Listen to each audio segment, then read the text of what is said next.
Class 12th students, reproductive health में आपका next जो टॉपिक है वो है इनफर्टिलिटी। ये लास्ट टॉपिक है इस चैप्टर का, जिसमें पहले मैं डिस्कस करूँगा इंट्रोडक्शन और देन उसके बाद से असिस्टेड रिप्रोडक्टिव टेक्नोलॉजी को डिस्कस करूँगा, जिसको हम बोलते हैं ART। क्या बोलेंगे? ART। ठीक है, तो इनफर्टिलिटी क्या है ये हम पहले देखते हैं। आप सबको पता है कि कभी कभी ऐसे भी कपल हैं जो अनप्रोटेक्टेड सेक्सुअल इंटरकोर्स करते हैं, बट फिर भी प्रेगनेंसी नहीं हो पाती है और इसके पीछे जो है मेल और फीमेल दोनों रिस्पॉन्सिबल हो सकते हैं। ठीक है, कभी कभी मेल रिस्पॉन्सिबल होता है और कभी कभी फीमेल रिस्पॉन्सिबल होती हैं। ठीक है, बट मेजॉरिटी ऑफ केसेस में ब्लेम जो जाता है वो फीमेल को जाता है, जो कि अच्छा नहीं है। ठीक है, क्योंकि कभी कभी ऐसा भी होता है कि मेल साइड से भी कुछ डिफिशेंसी है, कुछ रीज़न है जिसके वजह से प्रेगनेंसी नहीं हो पाती है। ठीक है, बट सारा का सारा ब्लेम जाता है फीमेल साइड से। और ये लाइन मैं इसलिए बोल रहा हूँ क्योंकि NCERT ने मेंशन कर रखा है। ठीक है, NCERT में जब आप पढ़ोगे यहाँ पे आप देख सकते हैं, यहाँ पे मेंशन है,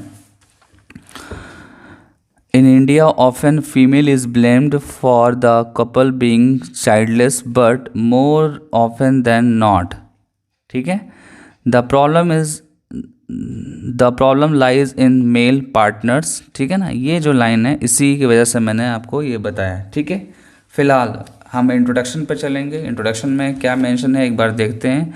और discussion on reproductive health is incomplete without a mention of infertility. कहने का मतलब कि अगर आप रिप्रोडक्टिव हेल्थ पढ़ रहे हैं वो, अगर आप इनफर्टिलिटी को नहीं पढ़ा तो फिर क्या पढ़ा? कुछ नहीं पढ़ा। ठीक है, इनफर्टिलिटी पढ़ना ज़रूरी है और एक इम्पॉर्टेंट टॉपिक है और ये सबको जानना चाहिए। ठीक है, क्योंकि ये हमारे सोसाइटी से रिलेटेड है। ठीक है, then next point, a large number of couples all over the world including India are infertile. ठीक है, मतलब ये बड़ा प्रॉब्लम है, पूरे वर्ल्ड वाइड प्रॉब्लम है, तो क्यों ना पढ़ें हम इसको।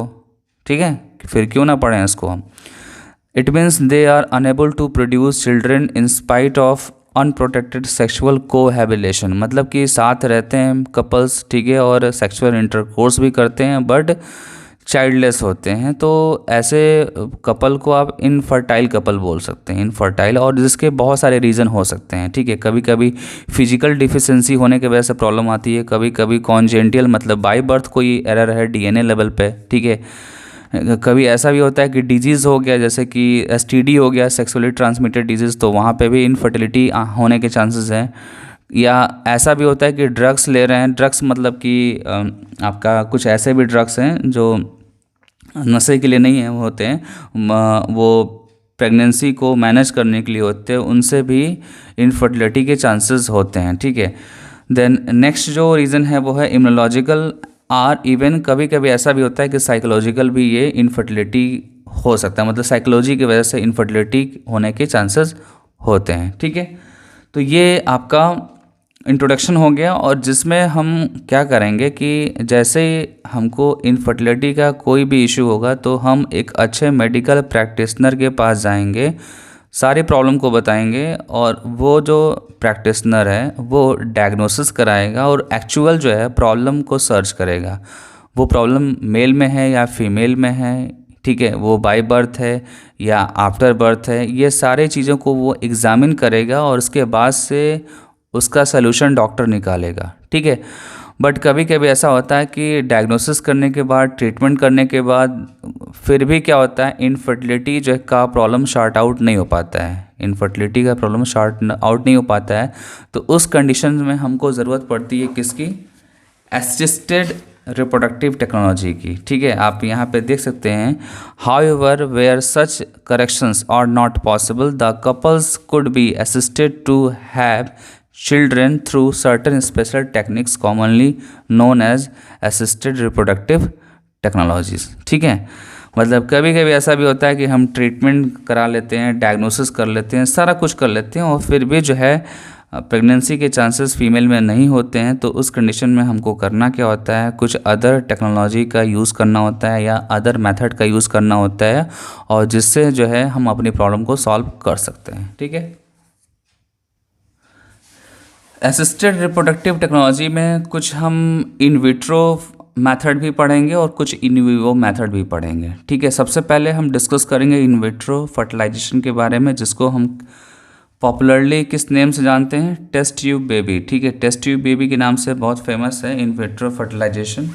और यहाँ पे है क्या एक्चुअली में, यहाँ पे फर्दर जो है कुछ स्टेप के बाद यहाँ पे इनके 2 टाइप्स हैं। ठीक है, पहले हम इंट्रोडक्शन पढ़ते हैं और फिर इंट्रोडक्शन में जैसे ही एम्ब्रियो का फॉर्मेशन हो जाएगा उसके बाद से ये दोनों मेथड हम अप्लाई करेंगे, और ये दोनों मेथड जो एक्चुअली इन विट्रो के टाइप हैं। ठीक है, आप यहाँ पे देख सकते हैं इन दिस प्रोग्राम ओवा फ्रॉम वाइफ या डोनर फीमेल ले लें। ठीक है ना, ओवा कहाँ से लेंगे, वाइफ से ले लेंगे या डोनर फीमेल से ले लेंगे, and sperm from the husband और डोनर मेल। ठीक है, अगर कैपेबल है वाइफ और हस्बैंड देने के लिए तब तो कोई प्रॉब्लम नहीं है। कभी कभी क्या होता है इनकैपेबल होते हैं तो उस कंडीशन में डोनर सर्च करना होता है, और डोनर से ओवा और हम स्पर्म ले सकते हैं, और फिर क्या करेंगे, and are introduce to form zygote under the simulated conditions. मतलब कि वो सारे कंडीशंस हम प्रोवाइड करते हैं जिससे क्या होता है ओवा और स्पर्म का फर्टिलाइजेशन हो जाए। ठीक है, और जाइगोट का फॉर्मेशन हो जाए। ठीक है ना,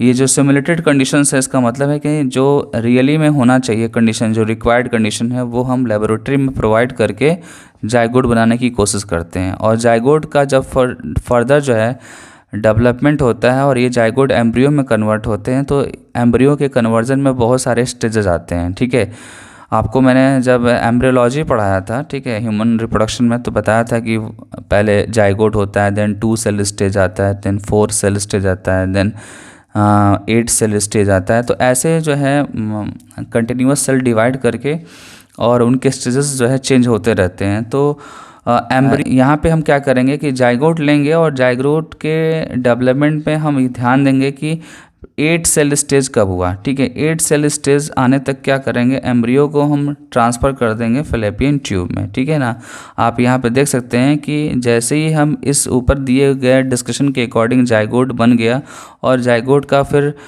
एम्ब्रियो डेवलपमेंट में यूज़ हुआ, और देन जो है वो ट्रांसफ़र कहाँ पे हो रहा है, फैलोपियन ट्यूब में ट्रांसफ़र हो रहा है। ठीक है, द जाइगोट और early embryos could then transfer into the fallopian tube. ठीक है, देन इसके बाद से आप देख सकते हैं इंट्रा यूट्रिन ट्रांसफ़र। यहाँ पे क्या करना है, यहाँ सिंपली जो है कुछ स्टेज और आगे जाना है। ठीक है, मतलब कि 8 सेल स्टेज से और आगे जाएंगे और उस स्टेज में एम्ब्रियो को हम ट्रांसफ़र कहाँ पे करेंगे, यूट्रस में करेंगे। ठीक है, जब इस स्टेज में दैट मीन्स 8 सेल स्टेज तक जब हम ट्रांसफ़र करेंगे तो हम फैलोपियन ट्यूब में ट्रांसफ़र करेंगे, और इसीलिए यहाँ पे जब नेम बताया गया है वो नेम क्या है, जाइगोट इंट्रा फैलोपियन ट्रांसफ़र है। ठीक है, और यहाँ पे हम यूट्रस में ट्रांसफ़र कर रहे हैं क्योंकि जो एम्ब्रियो का स्टेज है वो आगे का है। ठीक है, आफ्टर 8 सेल स्टेज है। ठीक है, तो उस कंडीशन में यूट्रस में हमको ट्रांसफ़र करना होगा, इसलिए मेथड का जो नेम हो जाएगा वो होगा इंट्रा यूट्रिन ट्रांसफ़र। ठीक है, इसमें जो आपका फर्स्ट पार्ट है वो कहाँ पे हो रहा है, लेबोरेटरी में हो रहा है, इसलिए इसको क्या बोलते हैं, इन विट्रो फर्टिलाइजेशन बोलते हैं। क्या बोलेंगे, इन विट्रो फर्टिलाइजेशन। ठीक है, और यहाँ पे एक लास्ट लाइन है, the developing embryo can be inserted in the uterus of another female. ठीक है, किसी दूसरे फीमेल में भी ट्रांसफ़र करना पड़ सकता है। ठीक है, वो डिपेंड करता है कंडीशन पे। ठीक है, अगर कोई फीमेल कंसीव नहीं करती है, ठीक है, जिसको रिक्वायरमेंट है, तो उस कंडीशन में जो है हम अनदर फीमेल को लेते हैं जिसको सैरोगेट मदर बोलते हैं। क्या बोलते हैं, सैरोगेट मदर बोलते हैं। ठीक है, तो ये आपका इन विट्रो फर्टिलाइजेशन हो गया। देन नेक्स्ट है आपका gamete intra fallopian transfer. This method is used in female who cannot produce ova but can provide suitable environment for fertilization and further development of embryo in the oviduct। ठीक है, आप सबको पता ही है कि oviduct में फर्टिलाइजेशन होता है। ठीक है, और यूट्रस में जो है इम्प्लांटेशन होता है। ठीक है, तो ओविडक्ट और यूट्रस ये 2 चीज़ें चाहिए एम्ब्रियो के डेवलपमेंट और फर्टिलाइजेशन के लिए। ठीक है, और ये चीज़ जो है उस पर्टिकुलर फीमेल में अवेलेबल है, बट वो फीमेल जो है ओवा प्रोड्यूस नहीं कर सकती है, वो ओवा प्रोड्यूस नहीं कर सकती है।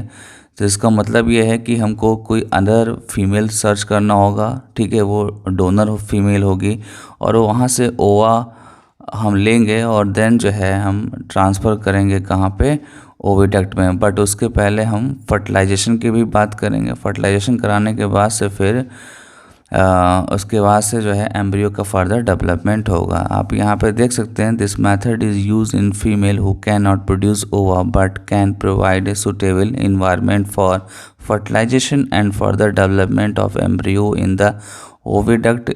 In this technique, both sperm and ovum are introduced in fallopian tube. मैंने अभी बताया ना आपको कि हम फ्लैपियन ट्यूब में ट्रांसफ़र करेंगे ओवा को, बट वहाँ पे स्पर्म भी हमको ट्रांसफ़र करना होगा, क्योंकि फ्लैपियन ट्यूब वो प्लेस है जहाँ पे फर्टिलाइजेशन होता है। ठीक है, incapable of producing ovum for fertilization, जो मैंने ऑलरेडी बता दिया है आपको।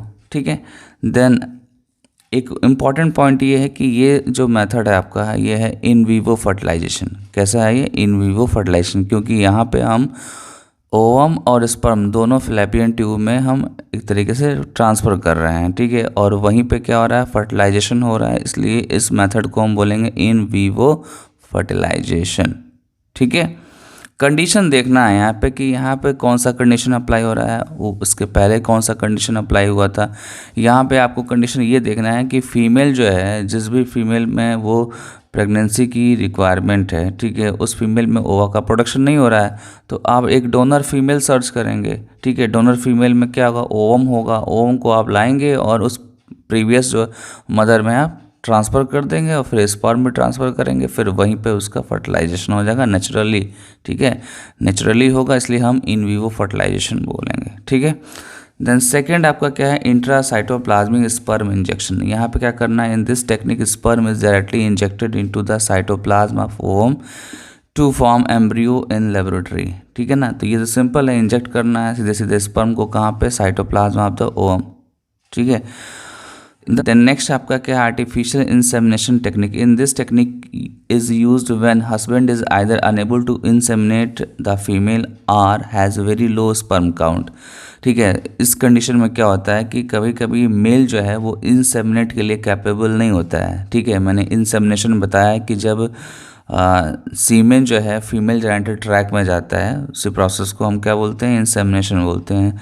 तो मेल जो है उस प्रोसेस के लिए इनकैपेबल हो। ठीक है, और या कभी कभी ऐसा भी होता है कि मेल के अंदर स्पर्म का काउंट कम होता है। ठीक है ना, has very low sperm count in the ejaculation. In this technique the semen collect either from husband, ठीक है, और हेल्दी डोनर। इस कंडीशन में क्या करते हैं कि उस पर्सन से या तो हम स्पर्म ले लेते हैं या कोई हम हेल्दी डोनर सर्च करते हैं और हेल्दी डोनर से स्पर्म को हम वजाना में ट्रांसफ़र करते हैं। ठीक है ना, और उसके बाद से तो आपको पता ही है क्या होता है, फिर स्पर्म मूव करके अपने प्लेस पे जाएगा और फिर जाकर फर्टिलाइजेशन करेगा। फर्टिलाइजेशन के बाद जाइगोट बनेगा और जाइगोट बनने के बाद से एम्ब्रियोनिक डेवलपमेंट जैसा होना चाहिए वैसा होगा, जैसे कि फीमेल में होता है। ठीक है, अब आगे देखते हैं। All this technique require highly precise handling by specialised professional and expensive instruments. ठीक है, तो ये तो पता ही है कि ये सारे जो टेक्निक है ये लेबोरेटरी वाले मैक्सिमम हैं, मतलब इसके मैक्सिमम स्टेप लेबोरेटरी कंडीशन में हो रहे हैं।